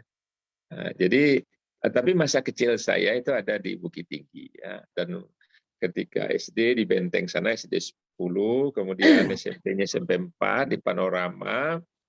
Nah, waktu itu usaha ayah di Bukit Tinggi itu mengalami masalah sehingga saya disuruh oleh Mak Ngah ya yang di Jakarta, sudah Jakarta aja sekolah gitu. Jadi ceritanya seperti itu Bu Supriyati. Dan ya mudah-mudahan juga karena doa orang tua ini, makanya betapapun orang tua itu penting mendoakan anak dan memberikan nasihat. Barangkali yang bisa saya nggak pintar-pintar banget ya Bu Supriyati ya, cuman ya pengen belajar-belajar aja sampai sekarang masih belajar ya gitu. Nah, tentang Pak Gubernur ya dari istilahnya Pak Anies ya. Jadi begini, memang Allah Maha tahu ya, Allah Maha tahu, tapi belum tentu malaikat juga betul-betul jangan-jangan Jibril itu juga nggak tahu gitu. Bahwa Rasulullah itu ummi. Ya, makanya disuruh baca sama beliau. Ya, karena kalau kita lihat dalam surat Al-Baqarah ya, ayat 30 itu kan Allah pernah berfirman Bismillahirrahmanirrahim. Wa idz qala rabbuka lil malaikati inni ja'ilun fil ardi khalifah. Ya. Ketika Allah berkata kepada malaikat, aku akan ciptakan khalifah. Jadi yang jadi khalifah ini manusia. Bukan malaikat, bukan jin, bukan hewan yang lain, bukan. Tapi manusia. Nah, malaikat bertanya, ataj'aluna fiha may yufsidu fiha wa yasfikud dima? Apakah engkau akan menciptakan satu makhluk ya yang senantiasa berbuat kerusakan dan juga akan saling menumpahkan darah gitu. Wa nahnu nusabbihu bihamdika wa nuqaddisu lak. Padahal kami itu senantiasa memuji engkau dan mensucikan nama engkau. Nah, kemudian Allah ngetes ini ceritanya. Allah ajarkan kepada Adam ya nama-nama kullaha, nama-nama semua benda itu. Kemudian disuruh malaikat jawab, kamu tahu nggak nama-nama ini? Nggak tahu malaikat tuh. Malaikat nggak tahu, dites sama Allah. Jadi Adam sudah tahu, malaikat belum tahu gitu. Jadi bisa jadi yang kita pahami secara literal, memang Allah maha mendengar lagi maha melihat, tapi malaikat belum tentu. Nah, emang Jibril tanya, Iqra, dibaca, berarti ya betul-betul sebelumnya malaikat belum tahu bahwa Rasulullah itu adalah seorang yang ummi gitu. Dan pada masa itu ya orang ummi itu nggak tercela gitu, di masa itu nggak tercela karena itu umum aja orang begitu tuh biasa gitu loh, tapi daya ingatnya kuat ya. Kalau sekarang kan ya dia tidak buta huruf tapi daya ingat lemah karena bacanya pesannya singkat-singkat aja, WA doang ini dibaca. Nah, ya, makanya kita disuruh banyak menghafal Al-Quran ya, ayat Al-Quran, karena Al-Quran ini sifatnya begini, dia cepat kita hafalnya dan lama lupanya. Asal ulang-ulang aja, ya, asal ulang-ulang. Kurang lebih begitu ya Pak Anies, ya mohon maaf ya kalau enggak. Ada lagi yang ada yang masuk? Iya, ada raise hand dari Pak Ibrahim. Bagaimana Pak Anies? Ya, gini, berarti kan waktu malaikat itu menyuruh Rasulullah itu membaca, berarti kan ada benda yang sudah ada tulisannya gitu kan ya? Karena kan disuruh baca, berarti kan ada benda yang ada tulisannya gitu. Bener nggak Ya. gitu? Betul. Entah itu dalam tulisan selembar daun lontar atau apa begitu ada, atau tulang atau ada ya tajam gitu ya berarti ya. Ya, kalau itu kan mudah aja bagi Allah, apalagi bagi malaikat kan. Sekarang aja orang Jepang bisa menciptakan dengan teknologi IT sama laser itu orang seperti hidup beneran. Ya, makasih. Assalamualaikum warahmatullahi wabarakatuh. Ya. Pak Anies, mohon maaf. Jadi itu apa yang penting itu kita meyakini ada peristiwa itu. Soal wujudnya seperti apa, mau ditelusuri seperti apa, wallahu a'lam bishawab. Saya juga tentu tidak akan menjelaskan bahwa itu ada seperti ini, ada bayangan, enggak. Kalau ada keterangan Rasulullah tentang itu kita jawab. Kalau enggak ya kita imani aja itu, ya kita imani, kita yakini saja. Ya. Asyhadu an la ilaha illallah wa asyhadu anna Muhammadar Rasulullah. Boleh saja sih kita mendalami ini apa silahkan saja. Tapi basicnya base-nya itu harus kokoh dulu gitu. Ya. Mohon maaf ya. Lanjut, Mbak. Ada lagi? Baik, terima kasih Ustaz. Silakan Pak Karaik Ibrahim, beliau ini asli Makassar, cuman sekarang berdomisili di Masjid Jejak Wali nih, jemaah Jejak Wali nih Ustaz. Silakan. Terima Karaik. kasih Datuk. Assalamualaikum warahmatullahi wabarakatuh, Pak Ustadz. Waalaikumsalam. Salam kenal Pak Ustadz, saya Pak Ibrahim dari Makassar. Yang saya mau tanyakan adalah pada saat pertemuan Rasulullah dengan Allah di Sidratul Muntaha itu kan berlangsung percakapan yang seperti kita selalu baca pada saat tahiyat, yaitu at-tahiyat, mubarakatus, salawatu, dan seterusnya. Pertanyaan saya adalah, apakah kata-kata ini akan kita ucapkan nanti insya Allah kalau kita masuk ke surga atau bagaimana? Itu aja sih pertanyaan saya. Terima kasih. Wassalamualaikum warahmatullahi wabarakatuh. Baik, sambil menunggu yang lain mungkin langsung Ustaz. Jadi Pak Ibrahim ya, kata-kata dalam surga itu nanti salamun qaulam mir rabbir rahim ya. Jadi banyak ucapan-ucapan selamat saja di surga itu ya. Karena orang semacam gini, kan di situ luar biasa ya, luar biasa kenikmatan yang Allah berikan itu. Jadi jannah itu akan asal katanya dari al-jan ya. Jan itu wa khalaqal janna mimma rijim min nar ya. Jan itu kakeknya jin ya. Makanya jangan namain anak dengan Jan ya. Ada juga si anak namanya itu si Jan gitu. Jan itu kakeknya jin. Ya itu kakeknya jin di dalam surah Ar-Rahman, wa khalaqal janna mimma rijim min nar. Kami ciptakan Jan itu kakeknya jin dari api yang memancar. Kalau kakeknya manusia kan Adam namanya. Min turab, kami ciptakan Adam itu dari saripati tanah, malaikat dari nur, wa khalaqal malaikatu minan nur, dari cahaya. Itu tiga makhluk utama begitu. Nah, kenapa disebut dia jan? Karena dia nggak kelihatan. Jannah itu sebetulnya nggak kelihatan. Saking apanya? Saking banyaknya pohon-pohon, saking rimbunnya, sehingga tidak kelihatan tuh. Saking ademnya, karena ada satu pohon nanti, saking rimbunnya itu 70 tahun itu, kuda itu nyebrang di situ, belum selesai di bawah kerindangannya itu. Jadi orang itu asik gitu Pak Ibrahim ya, dengan surga itu. Artinya ya macam-macam lah dengan kenikmatan, seperti janji-janji Allah, ada seperti burung misalnya, itu nggak ada proses. Misalnya kita lihat nih, wah ini burung lagi terbang nih. Kalau burung nih bisa kita tangkap ya, lahmu thair kan terkenal nikmat ya, dibayangkan lahmu thair fil jannah itu daging burung itu nikmat ini. Tiba-tiba kalau dibakar ada apa lagi, ada sambalado kapau itu misalnya gitu kan. Nah, itu tiba-tiba ada depan wajah kita. Langsung bisa kita ini tanpa proses gitu loh. Jadi manusia ucapan-ucapannya itu nanti itu adalah salam, selamat gitu. Assalamualaikum. Jadi saya kadang-kadang kalau orang sering assalamualaikum itu kayak di surga gitu ya. Ada anak kecil lagi assalamualaikum gitu. Nah, itu. Jadi ucapan yang diucapkan oleh yang sering diucapkan itu adalah salam ya. Salamun qaulun mir rabbir rahim. Nah, terus ya saling menegur lah gitu. Mudah-mudahan kita dikumpulkan ya. Makanya kebahagiaan yang paling besar itu adalah kita berkumpul di dunia ini dengan iman dan takwa, dan insya Allah kita bisa berkumpul lagi di akhirat di surga Allah.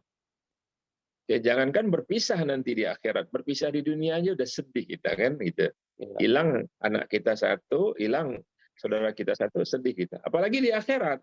Itu ada janji Allah dalam surat At-Tur ayat 21. Walladzina amanu wa taba'atuhum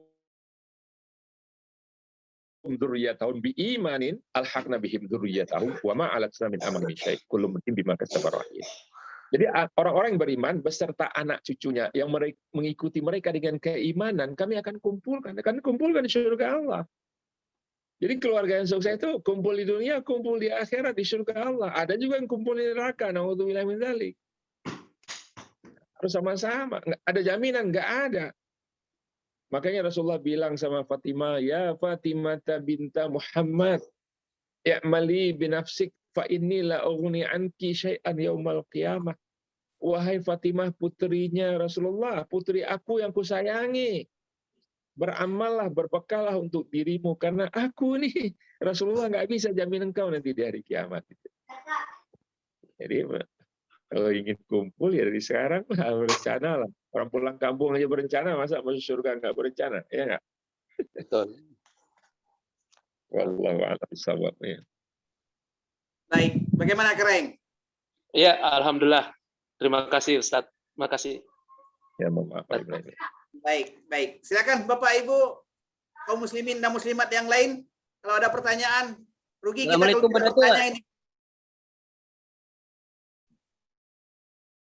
Oke, baik.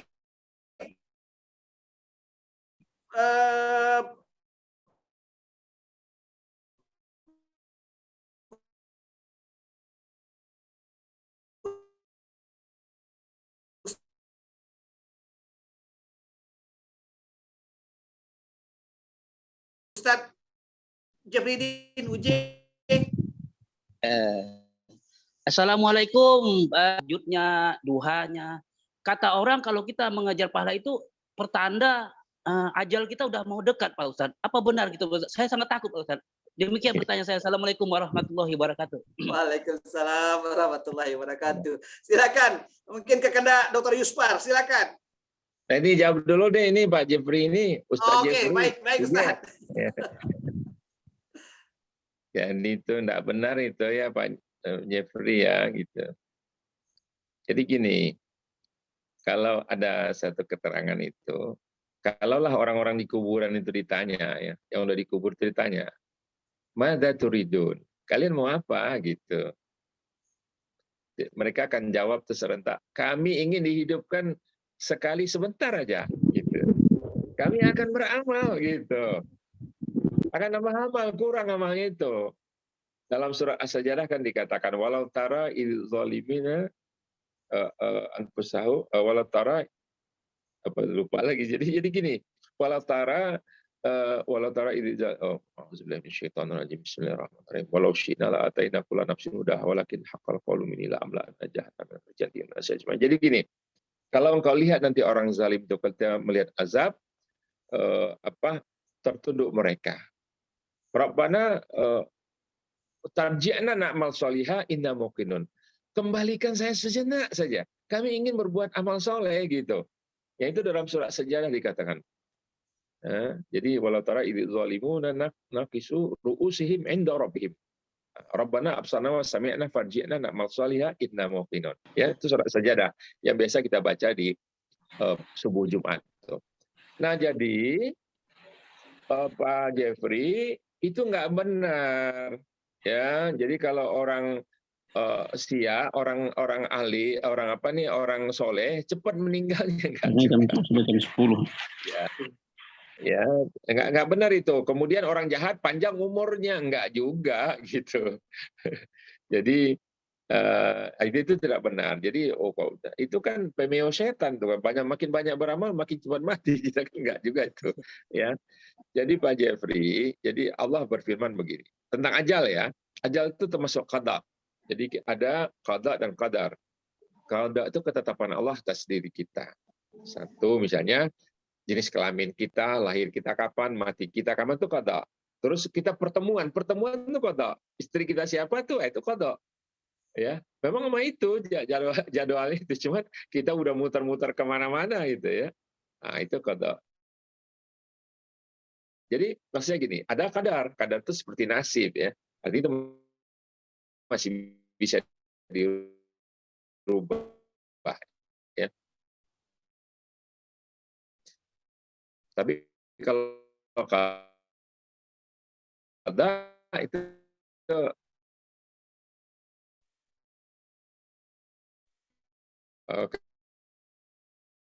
ketetapan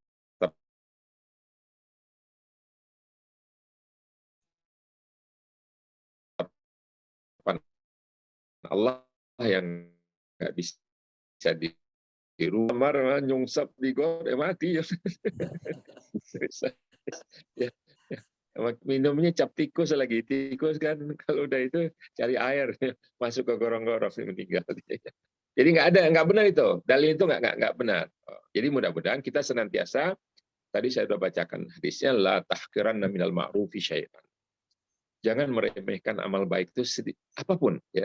Jadi Pak Jeffrey lanjut aja ya, bismillah ya, beramal terus sebanyak mungkin. Jadi kita udah beramal ini Pak Jeffrey udah habis nih kan. Jadi sedikit ya Dato Ferry ini. Silakan. Jadi gini. Ada seorang abid ya, 55 tahun wafat ya. Terus karena dia seorang abid itu ahli ibadah.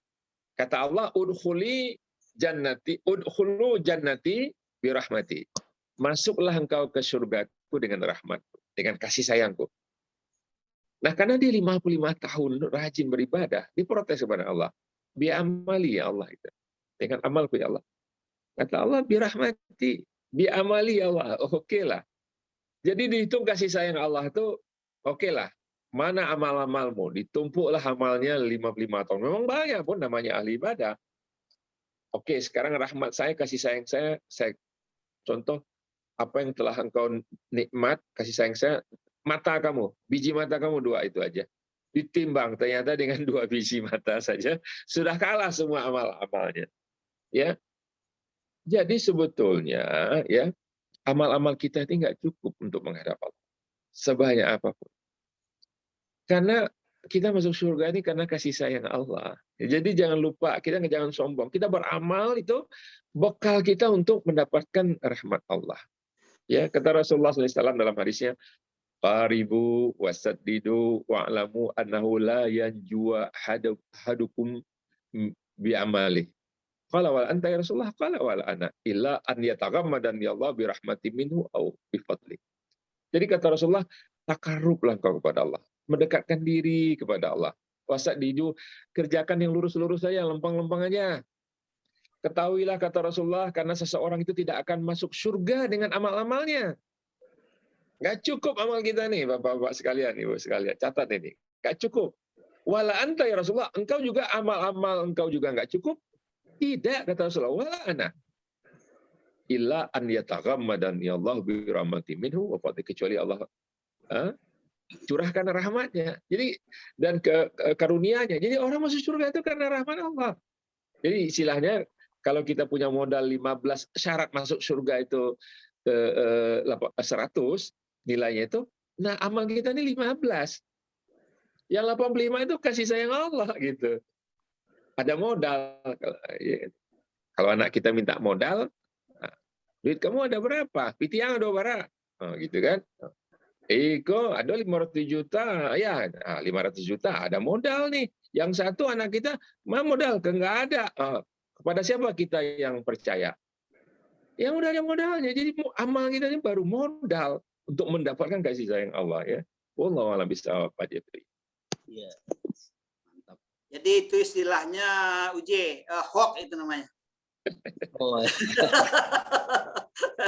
Itu yang istilah viralnya sekarang. Iya, sekarang udah kuat, udah yakin imannya. Makasih Pak Ustadz. Iya. Ya. Baik. Kanda Dr. Yuspar silakan.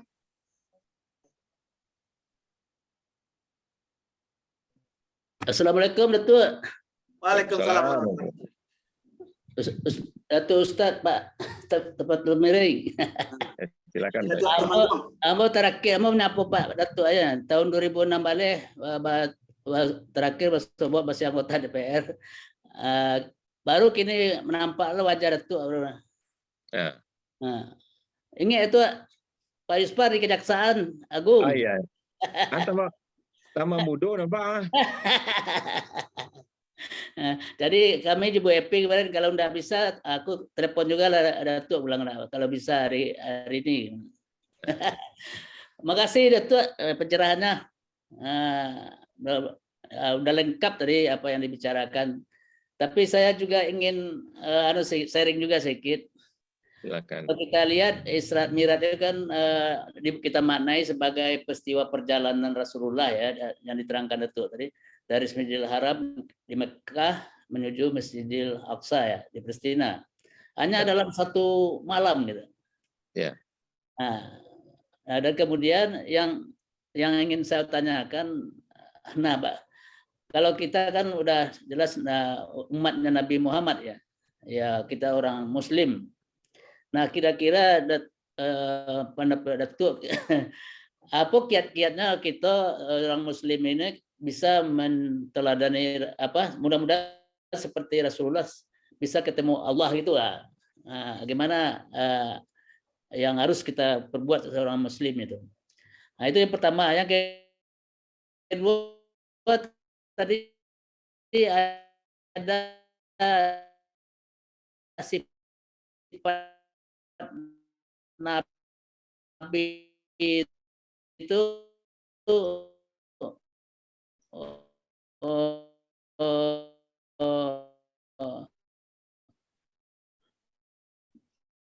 mendengar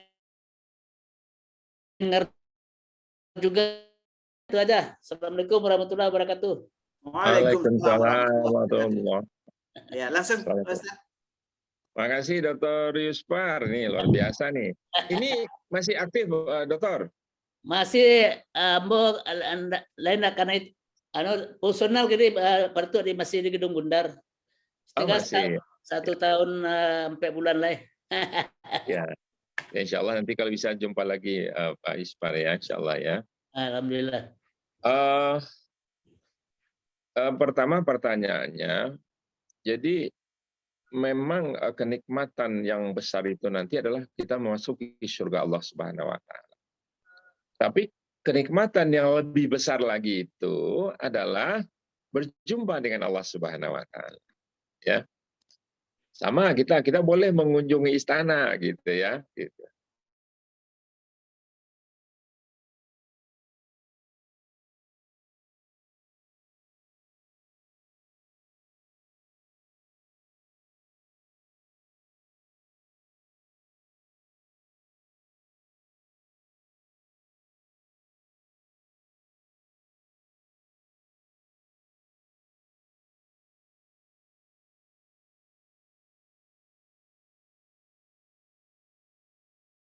Nanti dulu. Kalau kita lagi segar saja jarang-jarang mengucapkan la ilaha illallah, apalagi lagi mabuk begitu, lagi kesakitan luar biasa, ya. Nah, jadi seperti itu. Jadi syaratnya itu aja. Memang juga dalam hadis Barra bin Azib itu dijelaskan detailnya pencabutan nyawa manusia itu. Malaikat jadi Dr. Yuspar ada 500 malaikat yang datang untuk mencabut itu dipimpin oleh malaikat maut ya. Al-Qur'an maupun hadis tidak pernah menyebut nama Israel ya. Israel itu riwayat Israeliat mengatakan namanya Israel. Tapi kalau Al-Qur'an hadis menyebutnya malakal maut, malaikat maut. Nah, malaikat maut ini itu yang memimpin. Dia duduk sebelah kepalanya itu, ini orangnya, ini waktunya, baru dicabut dari ubun-ubunnya. Dari ubun-ubun orang itu ditarik rohnya seperti itu. Nah, kalau dia orang yang saleh, ya itu dia dibawa, dioper-oper kepada malaikat. Makanya kita disuruh memberikan nama yang baik kepada anak-anak kita. Dipuji-puji oleh malaikat. Siapa ini? Hamba yang soleh ini namanya kok bagus sekali gitu. Nah, sampai dibukakan pintu langit itu. Ya, dibukakan pintu langit, kemudian berjumpa dengan Allah itu saat berjumpa pertama kali dengan Allah itu di situ. ketika orang baru saja wafat, ya. Makanya waktu dia diberi kabar gembira, wabshiru bil jannah allati kuntum tu'adun, ketika dia diberi kabar gembira itu orang ya dia senyum ya waktu wafatnya, ya kan? Tapi jarang-jarang kan orang sekarang itu yang senyum waktu wafat itu. Ya, jadi itu jumpa pertama. Nanti jumpa yang hakikat yang kekalnya itu adalah di surga Allah. Syaratnya tadi itu surah Al-Kahfi terakhir ayat 125, man kana yarju liqa rabbih falyamal amalan salihah wa la yusyrik bi ibadati rabbih ahada. Satu, beramal soleh, kedua jangan syirik sama sekali. Kemudian tentang Rasulullah SAW dengan Musa ya dinasihati begitu. Jadi begini, pemimpin itu harus kita nasihati, Dr. Yuspa, ya. Harus kita nasihati. Soal dia mau mendengar atau tidak itu urusannya lain. Tapi kita sudah sampaikan. Jadi kewajiban kita kalau melihat pemimpin yang keliru, kita nasihati, kita kasih masukan. Tentunya juga ya tentunya juga menyampaikan nasihat kepada pemimpin ini hati-hati juga. Karena orang ini kalau sudah mimpin ini, Pak Yuspar, ya berbeda ya. Kalau orang sudah pegang kewenangan ini beda dia, ya kan? Bahkan banyak kita lihat orang kalau lagi berpangkat tinggi dia, awak ada saponya dong kata orang lain. Nanti kalau udah pensiun baru dia datang ke masjid, kan gitu kan, gitu. Baru dia rajin ibadah gitu. Apa baru awak ditegur-tegur sama dia, udah lewat juga gitu, ya. Jadi kewajiban kita itu soal dia terima atau enggak, tapi tentu kita menyampaikan ya. Jadi kita kata Rasulullah SAW, la an yahdiyallahu bika rajulan wahidan khairun laka min humrin ni'am. Kalau seseorang itu mendapatkan hidayah atas nasihat, atas dakwah engkau itu, ajakan engkau itu, ya satu orang itu lebih baik daripada onta merah. Hadis lain mengatakan khairul laka minad dunya wa ma fiha, lebih baik daripada dunia dan segala isi. Jadi kewajiban kita menasihati orang berdakwah ini, ya itu sudah tersampaikan. Nanti Allah akan tanya, engkau sudah sampaikan? Sudah ya Allah. Ini kan belum tentu semuanya terima ini kan gitu. Tapi kewajiban kita itu sudah lepas, Dr. Yuspar gitu ya. Jangan orang berbuat zalim ya. Unsur akhaka zaliman au mazluman ya. Ya, tolonglah teman saudaramu itu dia lagi zalim, berlaku zalim atau dizalimi. Sahabat tanya. Kalau dia zalim kami ngerti. Apa kalau dia dizalimi kami tolong ngerti, tapi kalau dia berlaku zalim ya tolong dia supaya tidak berlaku zalim kata Rasulullah gitu. Jadi kurang lebih begitu Dr. Ispar, insyaallah ya. Terima kasih. Sehat terus Dr. Ispar. Ya. Baik, ini ada dua dari ibu-ibu nih Ustadz. Walaupun waktu kita 10 kurang 10 ini, tapi mohon dijawab juga. Ada dua orang ibu-ibu yang bertanya. Yang pertama Ibu Yuni Margareta dan Ibu Yurifa. Silakan Ibu Yuni Margareta. Ini last questions deh ya. Ya, jadi dua orang lagi nih, karena ada yang melalui chat juga ini. Silakan Yuni Margareta. Assalamualaikum warahmatullahi wabarakatuh, Pak Ustadz. Waalaikumsalam. Saya kan gini Pak, banyak mimpi-mimpi tentang hal-hal yang gaib gitu. Jadi salah satunya kira-kira bulan lalu saya mimpi lagi, tapi rata-rata kata orang benar, tapi saya nggak tahu Pak ya.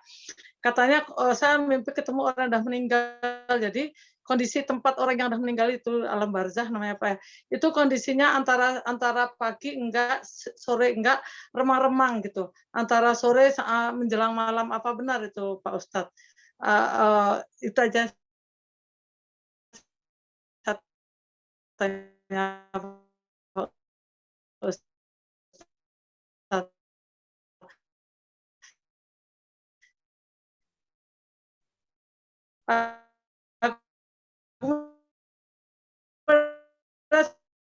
Lagi Pak Ustadz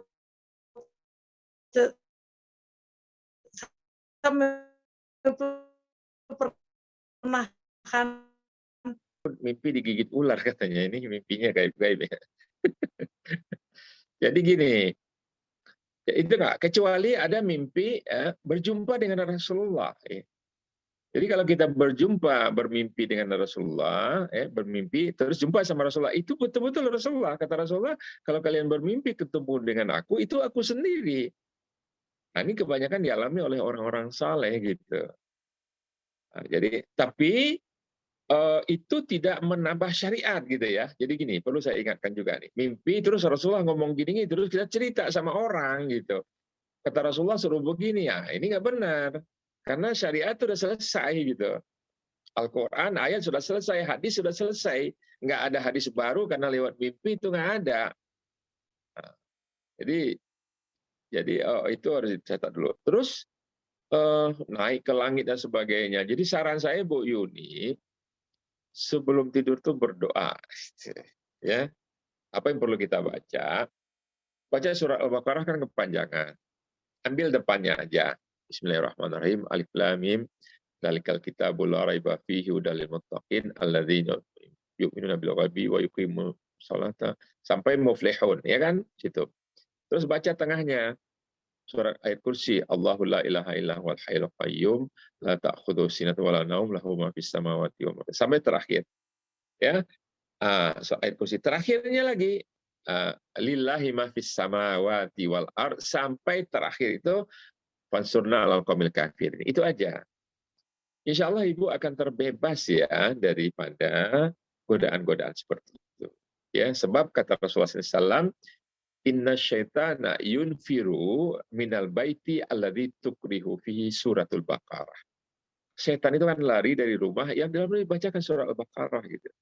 Jadi minimal kita tuh baca ayat kursi di rumah kita tuh semalam itu. Kalau enggak setan nginep gitu. Jadi kalau ada juga yang katakanlah kemasukan setan, bacakan itu. Karena setan itu akan lari dari situ. Jadi ruqyah itu dengan cara begitu. Baca awal, baca tengah, baca akhir. Tambah di awal lagi Al-Fatihah. Itu ruqyah itu seperti itu. Ruqyah Al-Fatihah. Jadi yang gini-gini ini tidak menjadi dalil, tidak menjadi apa namanya juga mimpi ya gitu.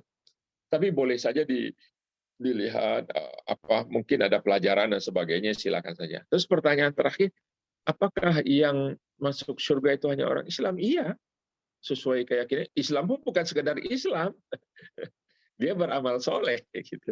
Ya, jadi ada tingkatannya itu nanti ada Islam, ada Muslim, ada mukmin, ada rijal namanya. Rijal itu pejuang ya, pejuang Islam, pejuang dakwah.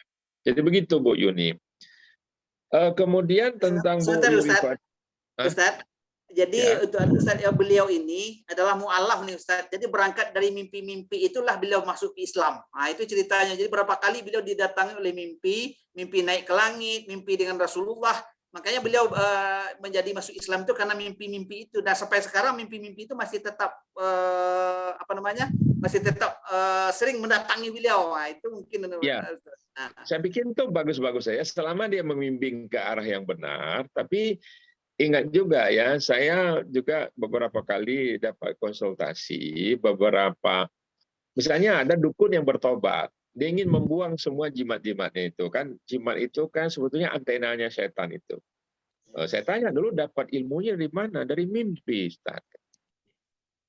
Disuruh dia mimpi pergi ke laut, di situ ada ada telur warnanya biru, warnanya pergi ke bawah pohon ini. Tapi itu sebetulnya naruh jin gitu.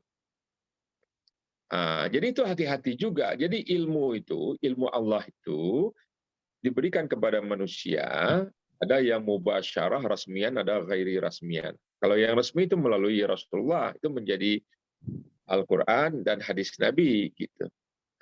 Kemudian itu mutlak gitu. Nah, ada yang mubasyar. Mubasyar ini langsung kepada manusia melalui ilham, ide-ide kita, ya kan, inspirasi kita gitu. Nah, itu kadang-kadang ada yang benar, ada yang enggak. Untuk ngeceknya mana? Cek kepada Al-Quran dan hadis gitu. Nah, itu. Jadi kalau menurut saya, apalagi Bu Yuni pernah berjumpa dengan Rasulullah SAW, luar biasa. Ya, jarang-jarang orang. Ya, 2 kali nggak pernah. Artinya, tapi kalau itu betul-betul berjumpa dengan Rasulullah, tapi itu nggak menambah syariat gitu loh, tidak menambah ajaran. Jadi, itu kurang lebih ya. Saya lanjut ke Bu Yurifa ya. Itu tentang apa yang kita hadapi sekarang ini. Ya kalau ekonomi dan sebagainya dampak ya. Ini kalau kita tentu mengambil hikmahnya ya Bu Yurifa ya. Virus ini sebetulnya, ini di masa Rasulullah kan ada hadisnya. Hadis muttafaqun alaih, Bukhari Muslim. Bunyinya begini. Allahumma shalli ala sayyidina Muhammad. Jika kalian ya idza sami'tum fil ardi at-ta'una fala tadkhuluha. Wa idza waqa'a wa antum fiha fala takhruju minha. Jika kalian mendengar ada suatu wabah virus seperti ta'un ini dalam suatu negeri, jangan masuk ke dalamnya. Dan jika kalian sedang berada di dalam, jangan keluar dari daerah itu. Artinya menghindari penyebaran. Nah, berdasarkan hadis ini, ya, maka ulama-ulama besar di Saudi Arabia itu menetapkan prokes ini, jaga jarak, cuci tangan pakai sabun, ya kan? Kemudian apalagi misalnya pakai masker, itu semuanya berdasarkan hadis-hadis ini. Nah, apakah pernah terjadi dalam sejarah? Pada tahun 679 Masehi, abad ke-7 itu terjadi di Amwas di Palestina. Itu waktu itu penduduk masih jarang ya. Itu 35.000 orang loh Bu yang meninggal. Termasuklah Abu Ubaidah bin Jarrah dan pasukan kaum muslimin yang sudah merebut Masjidil Aqsa itu dari pasukan Romawi. Nah, kemudian pada tahun 1369 Masehi itu terjadi Black Death di Eropa ya, Bu Yuri. Black Death ini kematian hitam yang membunuh 150 juta orang. Ini virus. Jadi virusnya bukan baru terjadi kali ini. Jadi abad ke-7, abad ke-7, abad ke-14, nah sekarang di abad ke-21 terjadi lagi yang besar ini seperti ini. Jadi hikmahnya apa? Nanti ada flu Spanyol dan sebagainya itu. Jadi hikmahnya apa? Tidak ada satupun makhluk di muka bumi ini yang bukan Allah penciptanya. Orang bolehlah berspekulasi ini dibuat oleh Cina di laboratorium dan sebagainya. Tapi Allah bilang begini, walillahi junudus samawati wal ardh. Dan kepunyaan Allah lah apapun makhluk yang ada di langit dan di bumi. Jadi ini ada alam makro, ada alam mikro. Virus itu ukurannya 20 nanometer. 1 nanometer itu sepersejuta milimeter. Nggak kelihatan mata kita. Tapi Allah menciptanya itu. Ya. Wa ma tasqutu min waraqatin ya fi zulumatin, enggak jatuh satu daun di kegelapan malam, satu biji wala habbah illa ya'lamuha, kecuali Allah tahu. Jadi kalau saya mengambil hikmah dengan makhluk sebesar itu, mabok itu semuanya itu. Mabok manusia, ekonomi mati, penerbangan mati gitu. Nah, ini pelajaran bagi kita. Jadi ini peringatan yang sangat luar biasa di akhir zaman dan kita mengalaminya nih. Anak-anak udah 2 tahun nih. Ya kenapa orang kalau saya lahir sekarang nih pada pakai hijab semua. Dulu kan katanya radikal ya kalau pakai niqab dan sebagainya tuh pakai cadar. Sekarang laki-laki pun bercadar ya. Pakai masker semua. Ya. Jadi begitulah kurang lebih hikmahnya ya kalau kita lihat. Tapi ini pernah terjadi di masa lalu. Ya. Cukup kali yang ku Ferry. Baik Ustaz. Saya yakin dan percaya ini mungkin masih banyak sekali pertanyaan-pertanyaan dari Bapak Ibu kaum muslimin dan muslimat ini, tapi karena waktu sudah lewat jam 10 ini. Jadi mohon maaf kepada Bapak Ibu yang yang tidak sempat kami sediakan waktunya untuk bertanya kepada Ustaz. Sekali lagi kami atas nama peserta yang hadir pada malam ini mengucapkan terima kasih yang sebanyak-banyaknya kepada Ustadz beliau Datuk Tumangguang yang telah begitu di tengah kesibukan beliau masih menyempatkan diri untuk bersama kita pada malam hari ini. Mudah-mudahan pada lain kesempatan kita bisa mengundang beliau lagi dengan tema-tema yang lebih update nanti. Baik, mungkin sekedar apa 1 menit Pak Indra, Ibu Evi selaku yang menghubungi beliau. Silakan. Ada enggak? Ya Indra. Assalamualaikum warahmatullahi wabarakatuh, Ustaz. Waalaikumsalam ya.